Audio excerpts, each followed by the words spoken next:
Hi everyone, welcome back to JoanneTechLover. I'm Joanne, and today I'll be going over this Corsair Vengeance M65 gaming mouse. This is more for FPS gamers. It even has a little sniper button, which is really cool. And also, this is the military green version. You can also get it in white or black, depending on your preference. Here is everything that comes in the box, pretty straightforward. You get a Vengeance M65 quick start guide. Let's see what's in here. Just a few things, and make sure to download the software, the M65 software. You know, I kind of wish that the Corsair software was like Razer in that you just download one piece of software and it's for all your products. That's actually so much easier than downloading each piece at a time. So just something that I think. Also, you get a warranty guide.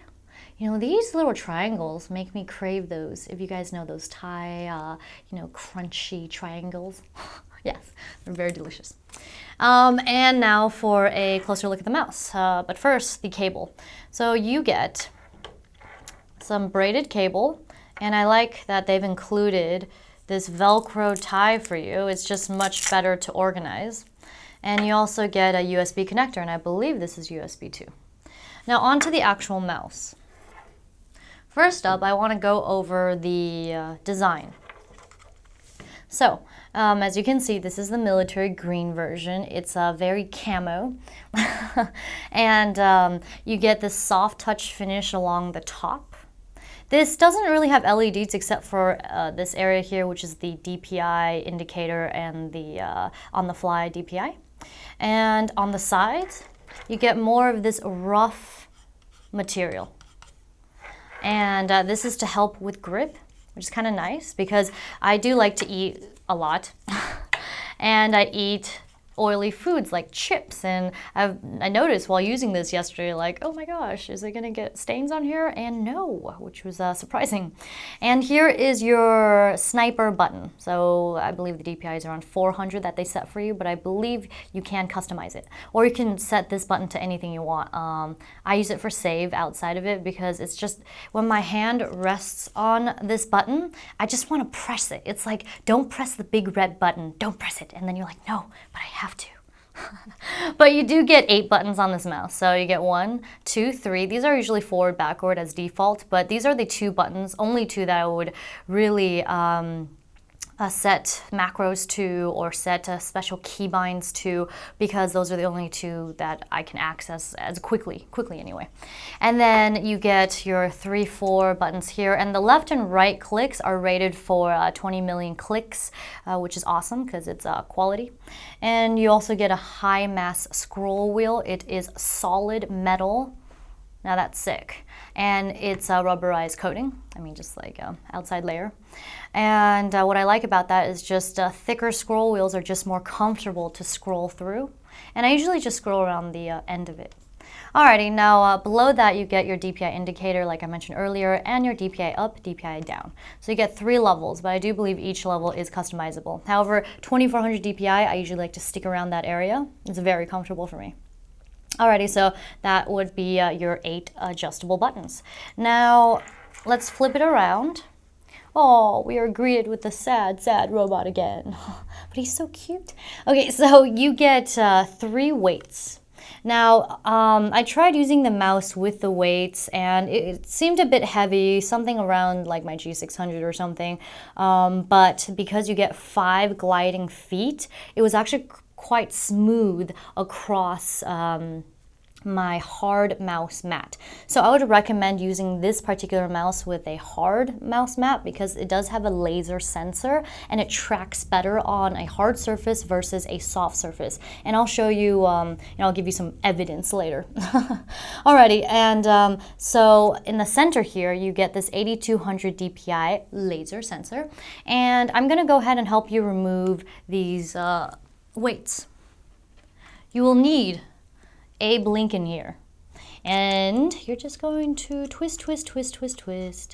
And even with the weights removed, this mouse still felt a little heavy for FPS because I prefer light mice. So this is what the weight looks like, and of course the screw holding it in.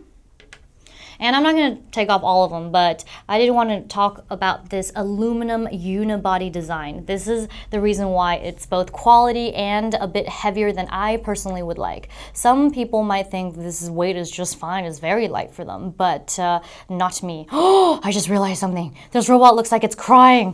Do you see these teardrops here? You poor robot. I will definitely use you to your potential. I have the mouse plugged in so I can show you the orange LEDs that complement the green very well. So this is for the DPI indicator, and these two buttons on the top and bottom you can turn off the LEDs for, but why, right? So right now we're on the lowest DPI. Well, this is default. You can change it to whatever you want, and second level, and with it all on. Here's a look at the M65 software. Right now we're in Joanne's M65. To get to your other profile, simply drag down this menu and click the new profile. So we're going to go back to M65, and I want to show you that I didn't really change any of these buttons because there's really no need to unless this scroll wheel can go left and right. Anyway, so for 6 and 7, I made them my weapon buttons, and for 8, I just kept it as sniper. So once again, just hold the sniper button down to get to the very low DPI, and lift your finger off again to get back to the original DPI. Alrighty, and for new, I just tested it a few times and I made it select all, and I tried save because I'm like, I do use those quite a bit. And for testing, I just did a macro, just 1, 2, 3, 4. But to show you how to do a macro, you simply press the MR, macro record button. So it's flashing. Pick the button that you would like to assign something to. And then let's do QWERTY, because I seem to like that quite a bit. Alrighty, and then you stop the recording and it should be saved since this is software playback, not hardware.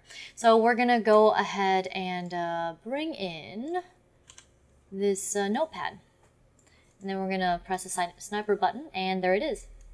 QWERTY, QWERTY, QWERTY. Sounds like Corky, Corky, Corky. That is me too. Alrighty, but I do want to talk a little bit about this hardware playback and software playback, but I guess I would have to go to manage profile, so let me just finish up right here. So if you want to record, you could look at your playback options, you could change your macro delay time, or you can even ignore delays altogether. Like whatever you'd like to do, default and random. And then there's advanced options. Let's say you want this to be copy. So in order to change it, you have to press plus, and boom, suddenly changed. All right, button 8. And there's also these commands such as launch program, and there's also button options like your standard or no function at all. Or there is advanced like the DPI up, down. You could use that button instead, although I prefer using the center buttons. Alrighty, so there's this part. Now I want to go to, actually, no, now that I think about it, is it one software? Huh.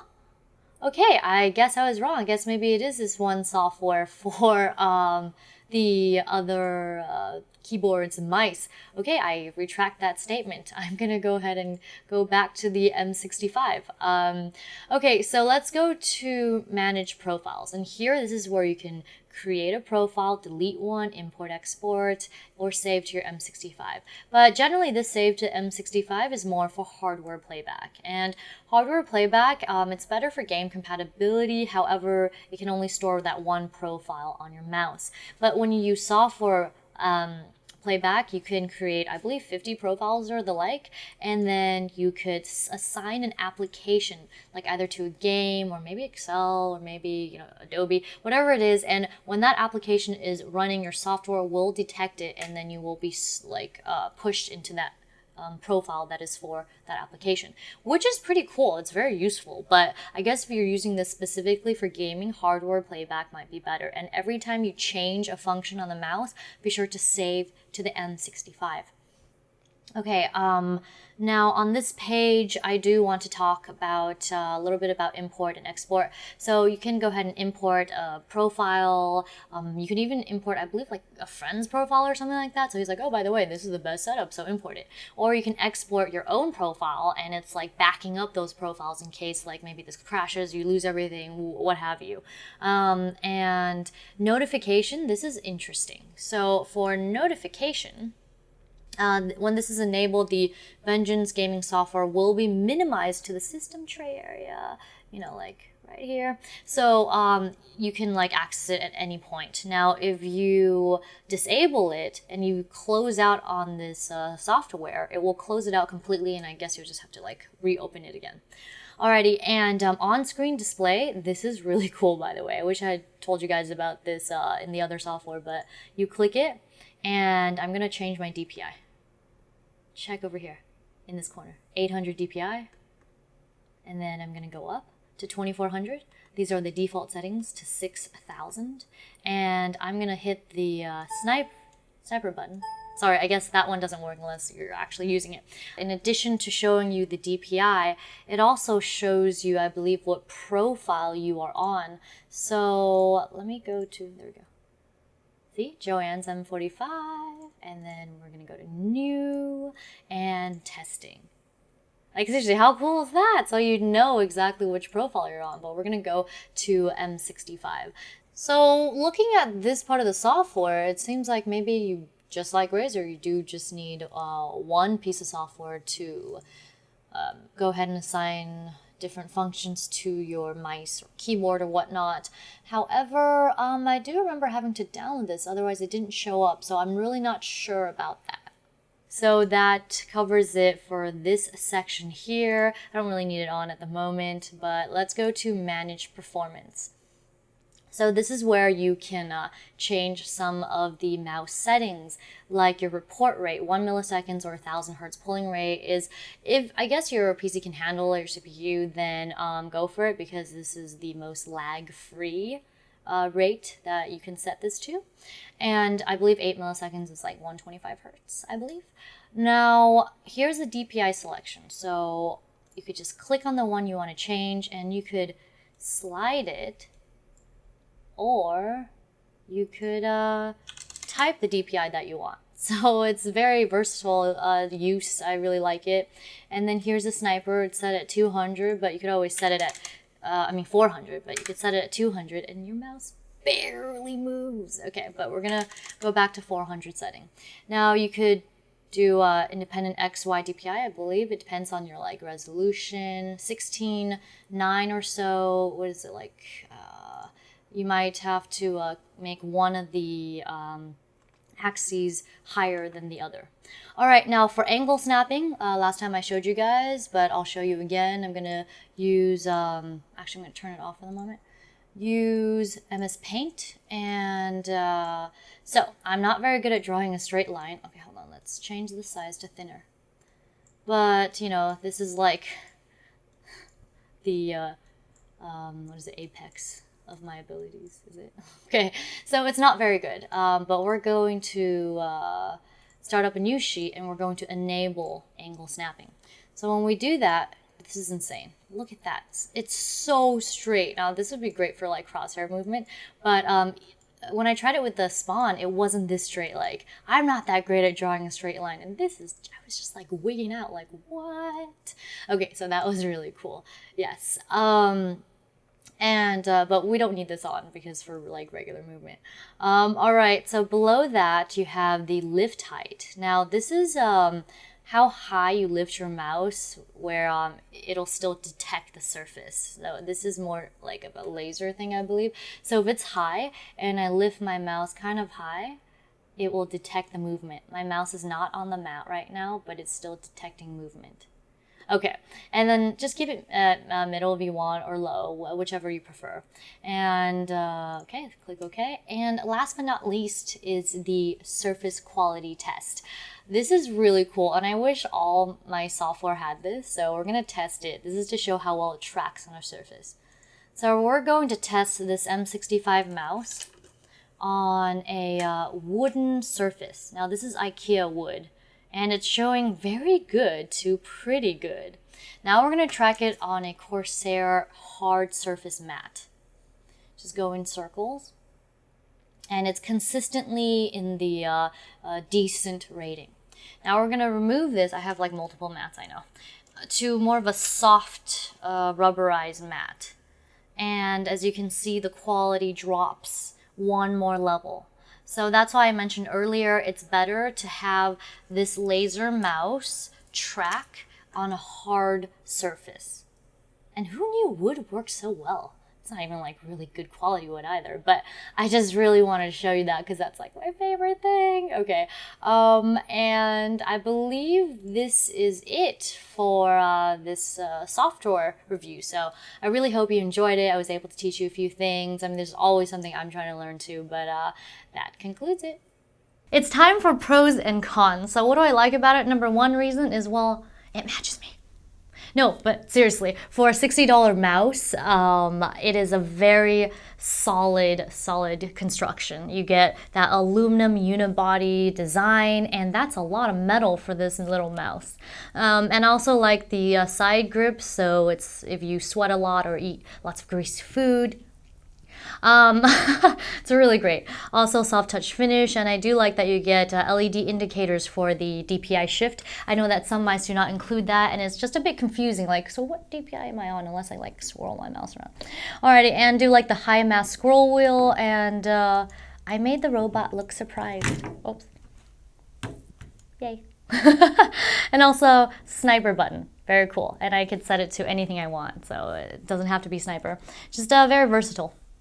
And 8 programmable buttons. That is pretty sweet, although I really will only program 3 of them. But there you have it. Those are the pros. And now for cons.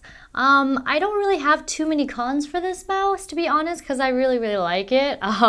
Other than that, you know, I've heard that even though cloth braided is very durable and it's just, it's much desired these days with like gaming peripherals, but I've heard that like a lot of pro gamers and stuff, they actually prefer the rubberized kind because it doesn't kink as much as they drag it. But, you know, and also the lighter weight helps with the gaming. But then you could use a mouse bungee. More on that later. Okay, and what else?